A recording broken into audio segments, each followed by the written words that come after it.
อากาศสบายดี FC พ่อแม่พี่น้องสุขุสุขคนเนาะมื้อนี้มาพบมาพอกับสองเฮาก็เนาะลาผู้ชนทุกคนมื้อนี้ก็มาสงสการเนาะอยู่ที่บ้านน้องบ่ลาวเนาะเมืองชนบุรีแขวงสะหวรรณเขตเนาะมื้อนี้ถือว่าลำบากแห้งเนาะทุกคนเนาะทาง เพราะว่าฝนก็ตกเนาะตอนนี้เนาะศพก็เข้าเอาผ้าบัดปกไว้เนาะอันนี้ก็จะเป็นน้องสะ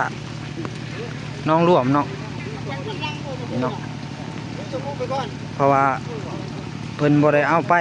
ภาษาเนาะทุกคนเนาะเพิ่นเอาไปเวียนอยู่หน้าเนาะทางก็สิยากจักหน่อยเนาะทุกคนเนาะจะได้ก็ฝากให้ FC เป็นกำลังใจให้ทีมงานเฮาเนาะตอนนี้กำลังย่างไปใกล้ทุกคนประมาณ1 กิโลเนาะทางนี่เนาะคนก็ลาย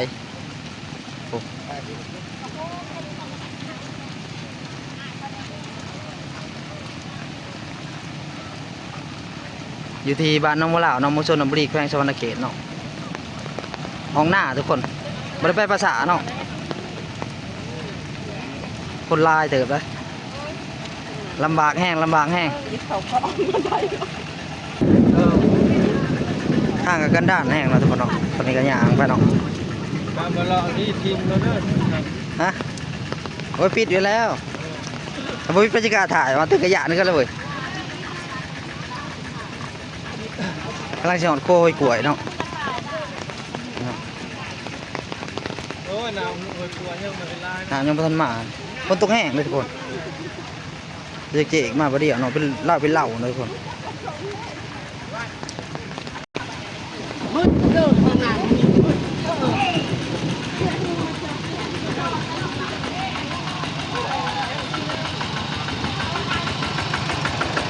ทางลำบากแห้งเลยทุกคนโอ้บ้าที่รถจุดแป้น้ำกระตุ้นคนลายเนาะต้องถ่ายคือหลาให้แหวหลาเลยมาปิดแล้วผมปิดห้างกรรมการท่าก็หยาดกันวะดูคนก็แห้งเนาะคนแห้งกันดีรอโอ้โหจะลำบากบ่ลำบากหน่อยเนาะนั่นมองคุดนั่นได้กันเนี่ยมันสิเป็นนั่นนะที่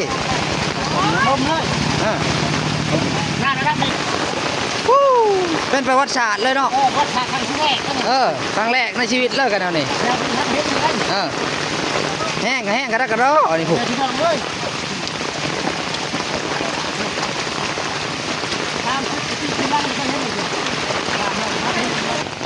คนเนาะรถโชคอยู่ทั้งหนาเนาะทุกคนเบื้องหน้าแป๊บเดียวมันตกนะเนาะมันตกกำลังวางสีเอาคอนลงเนาะคนกระไล่เลยทุกคนอันนี้ผู้สาวเด้อเนี่ยเด้อผู้สาวโอ้ดู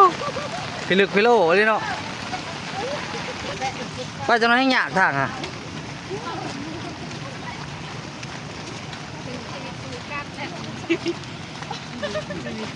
แล้วจะมาเอาข้าวต้มหัวใจ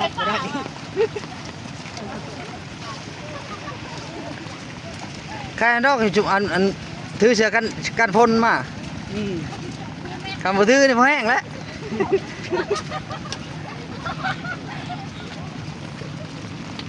จะเสือกันร่มเขาคาจะมองหลัง